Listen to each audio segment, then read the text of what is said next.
Hi అండి, welcome to Jyothish kitchen. ఇప్పుడు ఉప్మా ఎలా చేయాలో చూపిస్తున్నాను నేను. ఉప్మా అంటే బొంబాయి రవ్వ సేమియాలు కలిపి పొడి పొడిలాడే ఉప్మా చేస్తున్నాను. ఓకేనా? ప్రాసెస్ చూద్దాం. ఇదిగోండి ఉప్మా కోసం ప్రాసెస్. నేను 1 స్పూన్ ఆయిల్ వేసుకున్నాను. ఓకేనా? ఇదిగో కొద్దిగా అల్లం ముక్కలు వేస్తున్నాను. ఆయిల్ హీట్ అయ్యాక కొద్దిగా అల్లం ముక్కలు వేసాను, చిన్నది 1 అంగుళం అంతా. ఓకే, ఇందులో నేను వేరుశనగ గుళ్ళు, పచ్చిశనగపప్పు, తర్వాత ఆవాలు, జీలకర్ర కూడా వేసుకున్నానండి. ఓకే, అన్నీ కలిపి ఒకేసారి వేసేస్తున్నాను. పప్పులు ఎక్కువ వేసుకుంటే ప్రోటీన్ వస్తుంది కదా, అందుకు నేను పప్పులు ఎక్కువ వేసాను ఇందులో. ఓకేనా? ఇవి కొద్దిగా వేగిన తర్వాత కూరగాయలు యాడ్ చేద్దాం. నేను ఈ కట్టర్లో కట్ చేసుకున్నాను. కట్టర్ ఇలా ఉంటుంది కదా, ఆనియన్ కట్ చేసుకునేది. దీంట్లో 1 ఆనియన్, 1 క్యారెట్, కరివేపాకు. నేను కరివేపాకు ఎక్కువ వాడతామండి, కళ్ళకి మంచిది అనేసి ప్రతి దాంట్లో కరివేపాకు ఎక్కువ వేస్తాను నేను. అందువల్ల ఇందులో కరివేపాకు అన్నీ వేసేసి ఒకేసారి కట్ అయిపోయేలాగా, మనం ఎక్కువ సమయం కిచెన్కి ఇవ్వక్కర్ లేకుండా ఈజీగా అయిపోయేలాగా అన్నీ ఒక దాంట్లోనే కట్ చేశానండి. త్వరగా అయిపోవాలి కదా వంట, సమయం చాలా విలువైంది. దాన్ని మిగిల్చుకుని మనం వేరే పనులకు ఉపయోగించుకోవాలి. కిచెన్లో ఎక్కువ సమయం గడపకుండా ఈ విధంగా తొందరగా అయిపోయేలాగండి అన్నీ ఒకేసారి కట్ చేశాను నేను. ఇవి వేగిన తర్వాత దీనికి సరిపడా వాటర్ వేద్దాము. నేను 1 కప్పు సేమియాలు వేసి ఉంచుకున్నానండి. ఇది 1 కప్పు ఏమో బొంబాయి రవ్వ, ఇది చిన్న కప్పుతో తీసుకున్నాను నేను.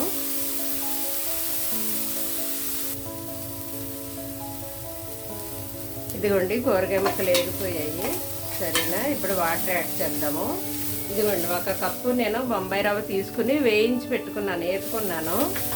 ఓకే, తర్వాత అదే కప్పుతో నేను సేమియాలు తీసుకుని వేయించి పెట్టుకున్నాను. ఇవి వేగిపోయాయండి కూరగాయలు. వాటర్ యాడ్ చేద్దాం. ఓకే, ఇప్పుడు రుచికి సరిపడా సాల్ట్.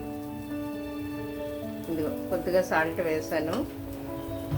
కావాలంటే మీరు ఇందులో టమాటా కూడా వేసుకోవచ్చు, పసుపు కూడా యాడ్ చేయొచ్చు టమాటా వేస్తేనే. నేను వేయట్లేదు, టమాటా వేయలేదు, పసుపు వేయట్లేదు. వాటర్ బాయిల్ అయ్యాక రవ్వ వేద్దాం. ఇదిగోండి వాటర్ తిరగబడుతుంది కదా, వాటర్ బాయిల్ అయ్యింది.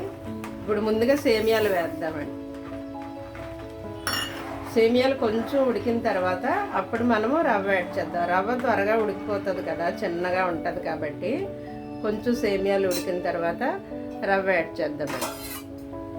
లోపల కొంచెం సిమ్లో పెట్టి లిడ్ పెట్టాను. చూద్దామండి. సేమియాలు సగం ఉడికాయి. ఉడికిన తర్వాత ఇప్పుడు మనం రవ్వ యాడ్ చేద్దాం. ఓకేనా? నేను పచ్చిమిర్చి చేయడం మర్చిపోయాను ఇందాక, ఇప్పుడు వేస్తున్నాను. 2 పచ్చిమిర్చి వేసాను. మీరు కారం కావాలంటే 3 వేసుకోండి, 2 సరిపోతాయి. ఇలా రవ్వ వేస్తూ వెంటనే కలిపేయాలండి, లేదంటే వండ కట్టేస్తుంది కదా. ఇలా రవ్వ వేసేటప్పుడే మనం బాగా కలిపేసి మళ్ళీ లిడ్ పెట్టి సిమ్ చేద్దామండి.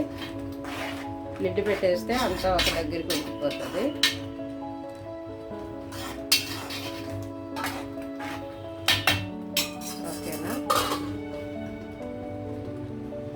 చూద్దామండి మన ఉప్మా ఎంతవరకు అయిందో.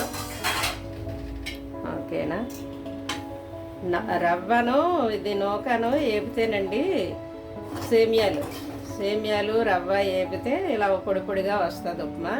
అయిపోయింది మన ఉప్మా. ఇలాగా కూరగాయలన్నీ చిన్న చిన్నగా కట్ చేస్తే ఏరేసి పడేయకుండా తినేస్తారండి. కరివేపాకు కూడా ఏరి పడేయకుండా తినేస్తారు.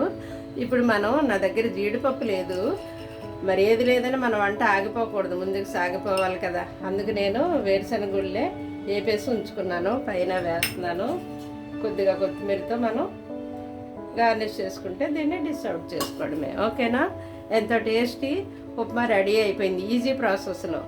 ఓకే, ట్రై చేయండి.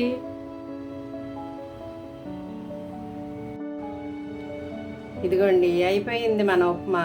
పొడి పొడిలాడే ఉప్మా ఎంతో టేస్టీగా ఈజీగా ఎలా చేసుకోవాలో నేను చూపించాను కదా. మీలో ఎంతమందికి పొడి పొడిలాడే ఉప్మా అంటే ఇష్టం? మీలో ఎంతమందికి లూజ్ ఉప్మా అంటే ఇష్టం? కామెంట్ చేస్తారా? Okay, thank